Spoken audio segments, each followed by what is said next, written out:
اگلی صبح سپنا اور اس کے پاپا سب کے روکنے کے باوجود واپس آ گئے۔ حالانکہ دھند کافی شدید تھی، پھر بھی سپنا وہاں رکنا نہیں چاہتی تھی۔ اب وہ علی کے گھر میں بیٹھی مریم سے شادی کی باتیں کر رہی تھی۔ شادی کی مووی دکھاتے ہوئے اس نے علی کا پوچھا تھا تو مریم، جو مووی دیکھنے کے دوران اس کے کزن کے بارے میں جانتے ہوئے لطف اندوز ہو رہی تھی، تمہارے جانے کے بعد علی کا ایکسیڈنٹ ہو گیا تھا۔ سپنا، جو علی کا نام لیتے ہوئے جھجک محسوس کر رہی تھی، حیران ہو کر پلک جھپکے بغیر مریم کو دیکھتے ہوئے خشک لہجے کے ساتھ، کب، کیسے، وہ ٹھیک تو ہے نا؟ وہ ایک ایک لفظ رک رک کر بول رہی تھی۔ مریم سپنا کا ہاتھ پکڑتے ہوئے، نہیں بے، اتنی چوٹ نہیں آئی، وہ ٹھیک ہے اور اپنے کمرے میں آرام کر رہے ہیں۔ سپنا کا چہرہ زرد ہو گیا تھا۔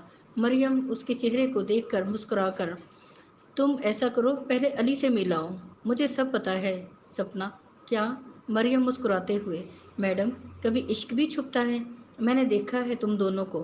اب ایسا کرو کہ علی کے پاس جاؤ، اور ہاں، سوپ بھی لیتے جانا اور اپنے ہی ہاتھوں سے پلا بھی دینا، اسے اچھا لگے گا۔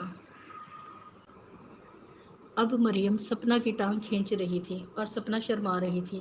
مریم کچن میں گئی اور سوپ کا پیالہ ڈش میں رکھے ہوئے آئی اور سپنا وہیں بیٹھی شرما رہی تھی۔ سپنا نے صوفے سے اٹھتے ہوئے کیمرہ وغیرہ وہیں چھوڑا اور مریم سے ڈش پکڑتے ہوئے سیڑھیاں چڑھنے لگی۔ وہ بھی علی سے ملنے کے لیے بے چین تھی۔ سپنا علی کے کمرے میں داخل ہوئی تو علی کو بیڈ پر لیٹا دیکھ کر وہیں رک گئی۔ علی کے سر پر پٹی بندھی ہوئی تھی۔ علی نے گردن گھما کر دیکھا، جو بیڈ پر کمبل لیے لیٹا ہوا تھا۔ سپنا کو دیکھ کر چونک پڑا تھا۔ سپنا، ارے تم کب آئی اور رک کیوں گئی؟ سپنا کی آنکھوں سے آنسو جاری ہو گئے تھے۔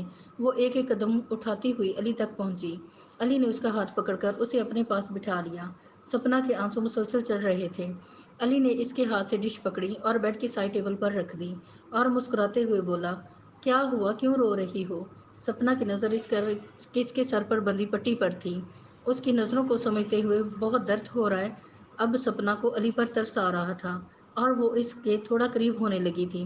علی فوراً، اچھا تو ملاقات وہیں سے شروع جہاں سے رکی تھی؟ علی شرارت سے اپنا ہاتھ اس کے چہرے کی طرف بڑھاتے ہوئے۔ سپنا کو فوراً وہ رات یاد آ گئی۔ سپنا نے ایک دم تکیہ اٹھایا اور علی کو دے مارا۔ اچھا وہ رات کہتے ہوئے علی ناٹک کرتے ہوئے، اوہ میرا سر۔ سپنا تکیہ رکھتے ہوئے، اوہ سوری، اچھا چھوڑو ان باتوں کو، اب سوپ پی لو۔ سپنا نے سوپ کا پیالہ اٹھاتے ہوئے کہا اور اپنے ہاتھوں سے چمچ کے ساتھ شرماتے ہوئے علی کو سوپ پلانے لگی، اور علی بغیر پلک جھپکے اس کی طرف دیکھ رہا تھا۔ وہ شرماتے ہوئے بہت پیاری لگ رہی تھی، جو اپنی آنکھوں میں چمکتی محبت کو نظریں چرا کر چھپا رہی تھی۔ رات کے وقت سپنا اور علی چھت پر پڑے جھولے میں بیٹھے باتیں کر رہے تھے۔ ان کے تھرڈ سیمسٹر کے ایگزام ہو چکے تھے۔ اب وہ فری تھے۔ سپنا بات کرتے کرتے خاموش ہو گئی۔ علی کچھ دیر اس کو نوٹ کرتے ہوئے، کیا ہوا سپنا؟ علی، میں مسلمان ہونا چاہتی ہوں۔ علی نے حیران ہو کر سپنا کی طرف دیکھا، جس کے چہرے پر گہری سنجیدگی تھی اور لہجے میں مضبوطی بھی۔ اب سپنا نے علی کی طرف دیکھا، جو حیران ہو کر اسے ہی دیکھ رہا تھا۔ سپنا، میں سچ کہہ رہی ہوں علی، میں مسلمان ہونا چاہتی ہوں۔ علی، کیوں؟ سپنا اس کا سوال سن کر حیران نہیں ہوئی تھی، کیونکہ ان دونوں میں اپنی محبت میں کبھی اپنے مذہب کے بارے میں کوئی اظہار خیال نہیں کیا تھا۔ سپنا، میں جنت میں بھی تمہارے ساتھ رہنا چاہتی ہوں، تمہاری بیوی بن کر۔ علی نے مسلمان ہونے کے باوجود کبھی بھی عبادت کی طرف کچھ خاص توجہ نہیں کی تھی۔ علی، سپنا سوچ لو۔ سپنا، سوچ لیا ہے۔ علی، تو ٹھیک ہے، پھر صبح ہم باہر ملتے ہیں اور کسی عالم سے بات کرتے ہیں۔